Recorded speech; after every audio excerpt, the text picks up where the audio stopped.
Welcome back to Flying Dutchman Cards and our next episode of our 1989 Topps Retrospective. Today we are going to look at my brother Doug's top 10 most interesting cards. So let's take a look and he will walk us through it and tell us what he thinks. All right, we are now looking at my 10. I only picked actual 10. Nice. We're going to count. I'm going to count the whole way. Of my interesting cards. So not quite my bad, not quite my top 10. My interesting. Nice. Ramon Martinez. I think this one I picked just because he's got the nice chain look. He's also kind of like, is he going in? He's probably coming out of the dugout. You've got lots of hoses and cords behind him. Yes. Is that Dodger Stadium or is that spring training? It looks kind of like. I can't tell. I don't. Yeah, it's probably hard to tell. I think it's there's a lot of the Dodger ones at the stadium. I feel like. I bet it's because I feel like all of Dodger Stadium's seats are like the same color. Oh, okay. So I think it's spring training. So yeah, that's a big spring training one. But anyway, yeah.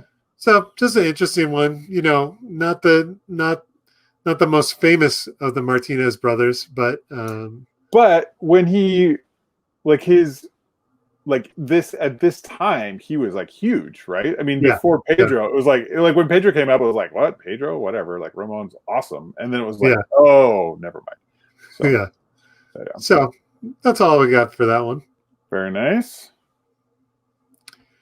John Kruk. Like, I did not know. I had to look up his like baseball reference. I'm like, is this like the same one? And I'm like, I mean, it looks like him. Yeah. So associate him with the Phillies. Yeah. He also looks a little less husky than maybe. He looks kind of like a babe in this just like a young John Kruk. Yeah. It's just kind of flabbergasted when I saw this photo. I'm like, interesting. Something I go for it. Oh, I was saying he's wearing an ice cream helmet too. So. Oh yeah, no ear flaps. Yeah. So he could be backup catcher that day. Who knows? Nice. I was reading something interesting about how San Diego started off, in the 70s and the early 80s was kind of crazy uniforms. They had like the orange and yellow and brown and white all kind of mixed up and stuff. And then in the mid 80s, they switched to this look. And it's I didn't realize this, but it makes a lot of sense.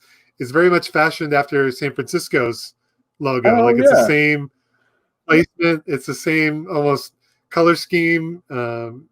It's so anyway, I just thought that was interesting. They went from a very like unique look to a very kind of copycat look at that point. Yeah. One quick story about John Kruk. Interesting. He retired with the White Sox, and in like the third inning of a game in like June, I don't know, sometime during the season, he got a hit and he retired in the middle of the game to end with a 300 career batting average. So he was just like, he was playing until he got to that, and then he's like, and he like told everyone, he's like, I'm gonna retire. So like none of the writers knew that, but like his whole team knew that. Like, once I get a hit to get over 300, I'm gonna retire. And so nice. So nice. Moving on, Rafael Palmeiro.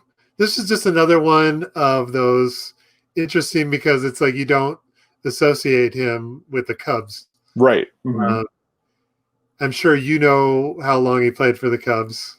Season or two, or no, he actually. So he didn't. He's in the traded set. He got traded to the Rangers in '89. So in '88 he was with the Cubs, but they had another first baseman, Mark Grace, who was like the man at that point. Nice.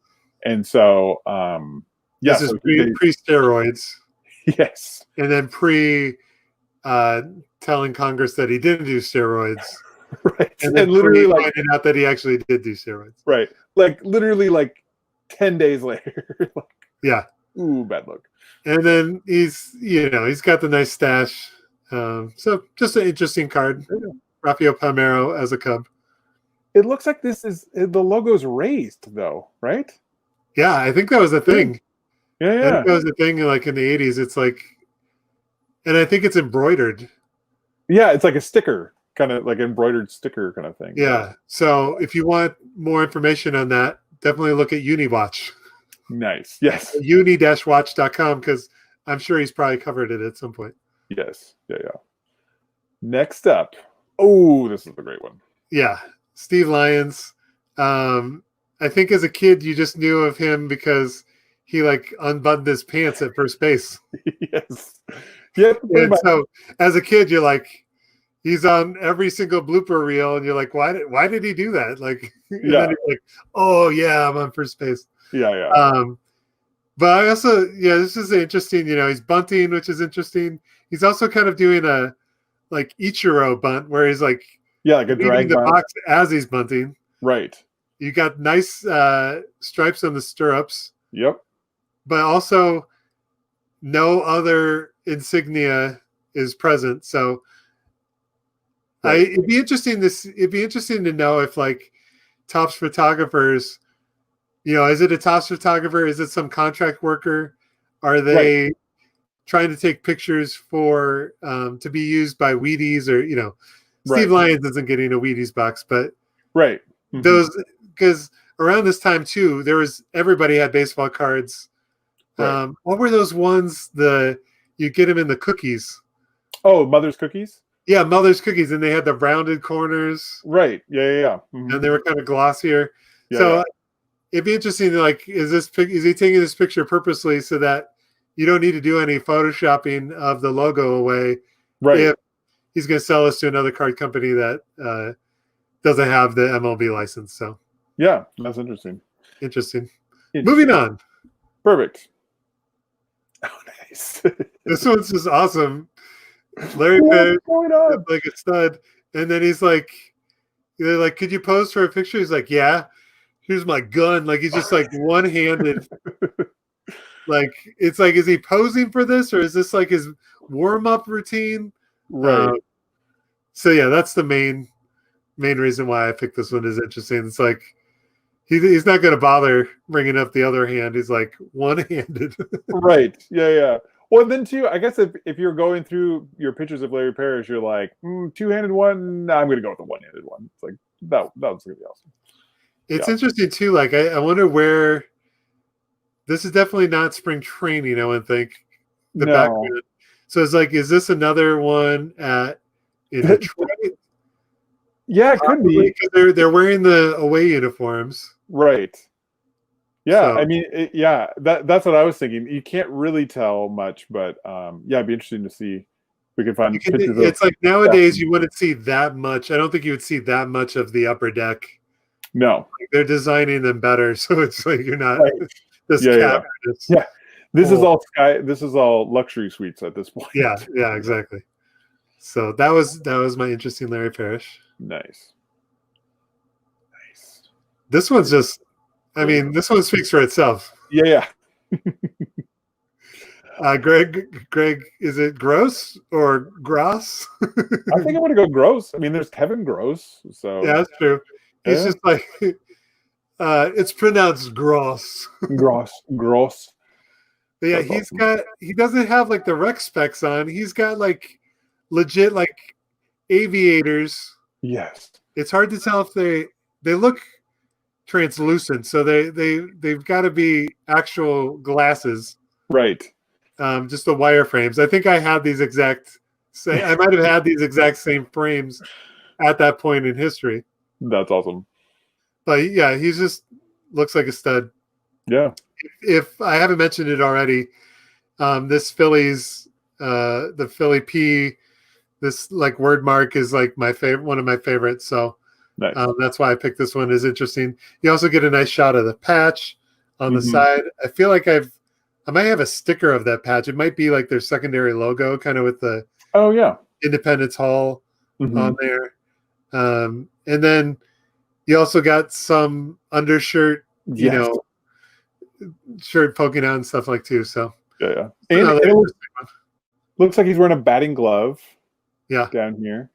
The other thing too, when I was looking up the box bottoms, he has a card on the box bottom of the box for something like for getting it like X amount of pinch hits or something like that. Nice. It was like everyone else is like Cal Ripken Jr. and Nolan Ryan and like superstars, and it's like Greg Gross. I'm like, I look at the back, I'm like, why did they pick him? It's like, oh, in 1988 he had some pinch hit record thing. I don't know. It's pretty funny. He must have been that one like player, like that one guy that you're always like, oh, when are they going to put him in? Right. He either strikes out or gets a home run type player. Yeah. Three true outcomes. So yeah. Nice. Okay, next up. Moving on. Yes, Buddy Bell. All right. Nothing against Buddy Bell. He looks like he's 50 years old in this photo. Got the mullet. He's like, he looks like he just filled out the lineup card, but then went out to shag supplies. So yeah, this is another nice. It's not quite the tequila sunrise where you've got the stripes, right? But those stripes on the side look awesome. Mm-hmm. I think we mentioned this before, going through some of the cards, that this is when they're wearing white and cream, and so you can't really tell, are they home, are they away? You don't know because they look the same. So yeah, just no offense to Buddy Bell, but in this photo, he definitely looks aged. I think the hair, like the wispy hair, also kind of adds to that look of just looking like a very old baseball player in the field. Right. Well, and too, like you could Photoshop his glove off, the glove here, and he would look like the third base coach. Getting ready to just like, you know. So, you could also Photoshop just like one of the dugout bars, like right there, and then it would look like he's like, is he going to score? Like, or do I need to bring in a new pitcher? Right. Yeah. That's awesome. Now, is this the same? Is this Buddy Bell of the Bell family of a lot of different Bells? Yes. Okay. Gus, I think his dad was Gus Bell, and then his son is David Bell, current manager for the Reds. Played for the Mariners for a bunch of years. So yes, three generations of Bells played in the majors. So yep. And I think later on, I'm pretty sure he was a manager as well.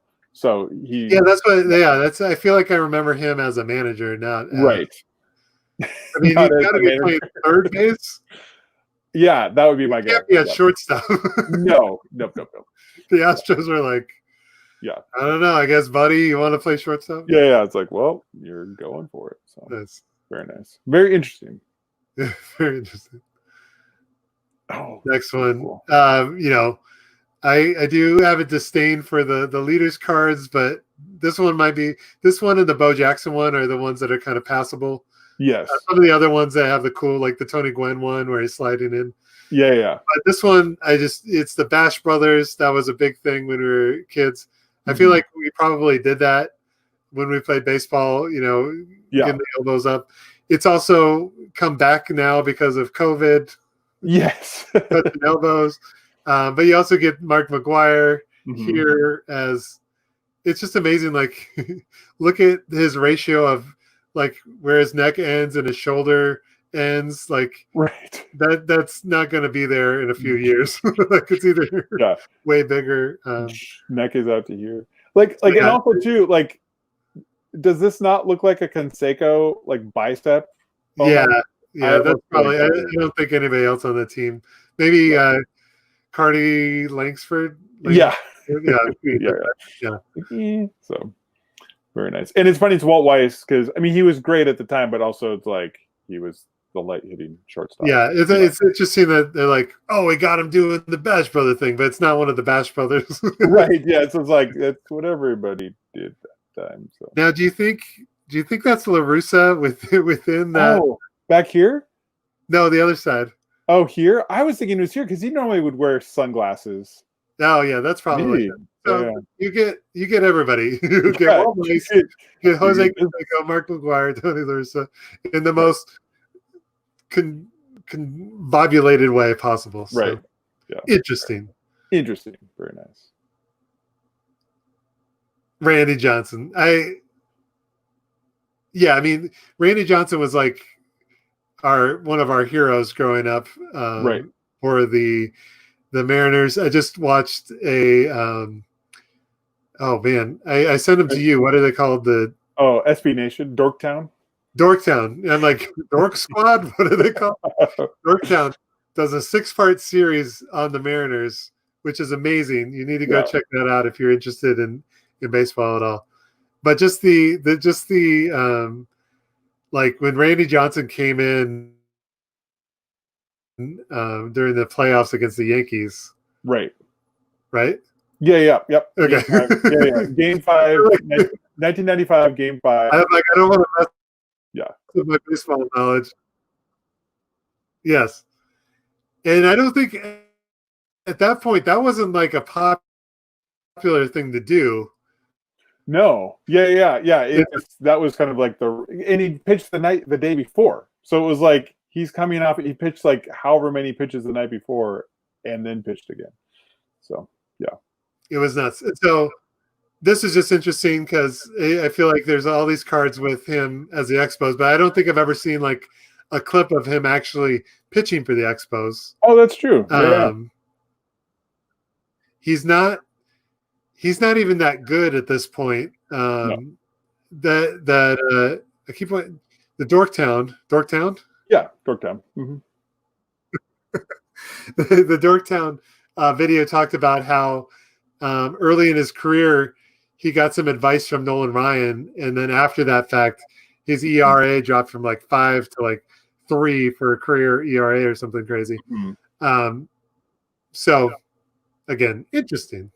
And then too, he's looking off into the distance of like, I'm going to be a great pitcher one day. Right. Just watch me. Yeah. And then and then this was his last like base card as with the Expos because he was in the traded set with the Mariners. So nice. Interesting. So, and also the interesting part, he was traded for Mark Langston, who in that '95 season in the wild card game, or not the wild card, the playoff game, play-in game essentially, against Mark Langston, and he totally beat him, which was great. So, did Mark Langston ever play for the Mariners? Yeah. Oh yeah, because he got traded. Right. Yeah. So you just said that. Yes. I feel like he was our best player. Mark Langston? Yeah. Yeah, I was like, there was nobody on the Mariners until like Griffey and Johnson, and it was just kind of like, I guess Alvin Davis. Yes. Alvin. I don't remember anything about him, but yeah. Nice. Okay, last one here. Last one. I already mentioned it. I forgot about it, but you got Tony Gwynn sliding. Mm-hmm. We talked about this one a lot with the leaders cards because I feel like that's probably his face on the why can't I remember anything? What's this called? Sweatband. Oh right, up here. Yeah. Mm-hmm. And then you also it's just an interesting look because you got the Pirates are wearing their away uniforms. Got so just interesting card. You also have the very interesting gradient, or the fade on the sides. Like, right, there's like a lot of white space for no reason. But so there you go. That's my top 10 interesting. Nice. Well, I like those. I think it's pretty good. I'm as we go through these, I'm interested to see how many like repeats that we have. But so far none. Unique all around. So. Well, that wraps up Doug's top 10 list of most interesting. So you got 2 lists now, mine and Doug's. Which one do you think wins in your book for most interesting list? And next up, we're going to be looking at bottom 10 lists. And I'm going to start off with my bottom 10 cards. Nothing against the people in the cards, but just the design or the photo or something in the card doesn't work. And we'll break it all down for you. So stay tuned for that. Thanks again for watching, and we'll see you next time.